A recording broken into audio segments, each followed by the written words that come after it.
Hello বন্ধুরা, সবাই কেমন আছো? স্টোরি অফ পালবাড়িতে সবাইকে স্বাগত জানাই।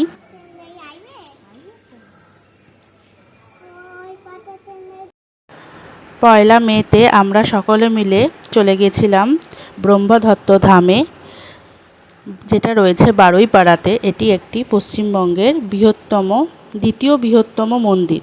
চলুন আপনাদের ঘুরিয়ে দেখাই কত বড় মন্দিরটা।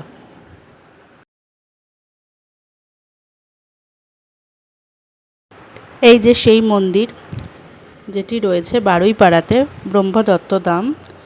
দেখুন মন্দিরটা কত বড় এলাকা নিয়ে তৈরি আর কত সুন্দর।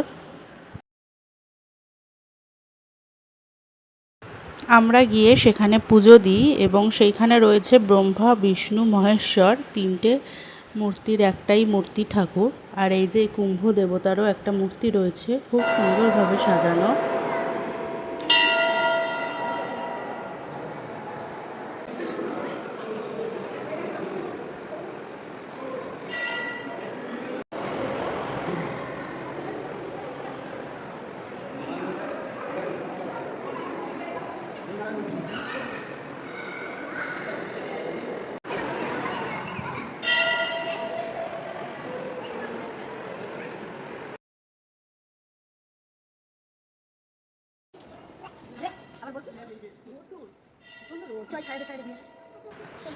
দেখুন কত বড় এলাকা নিয়ে এই মন্দিরটা। মন্দিরের তলায়ও কিন্তু রয়েছে একটা শিব মন্দির। এই ভেতরটা কিন্তু খুব সুন্দর, যেটা রয়েছে মন্দিরের একদম নিচে তলায়। আর খুব ঠান্ডা এই জায়গাটা। দেখুন এখানে একটা শিব মন্দির রয়েছে। আর এইখানে প্রতি বৃহস্পতিবার সবাইকে কিন্তু বিনামূল্যে ভোগ দেওয়া হয়। সবাই এখানে বিনামূল্যে ভোগ খেতে আসেন প্রতি বৃহস্পতিবার, যেটা ভোগ দেওয়া হয় এখানে এই ঠাকুরকে। দেখুন কত বড় কড়াইতে রান্না হচ্ছে। আর এই সামনেই রয়েছে দুটো বাতিস্তম্ভ, যেটা আরতির বেলা জ্বালানো হয়। আমাদের কিন্তু আয়ুষ আর দীপ্ত খেতে শুরু করে দিয়েছে তাদের ফেভারিট আইসক্রিম, যেটা ওরা কোথাও গিয়ে ছাড়ে না। আইসক্রিম ওদের খেতেই হবে।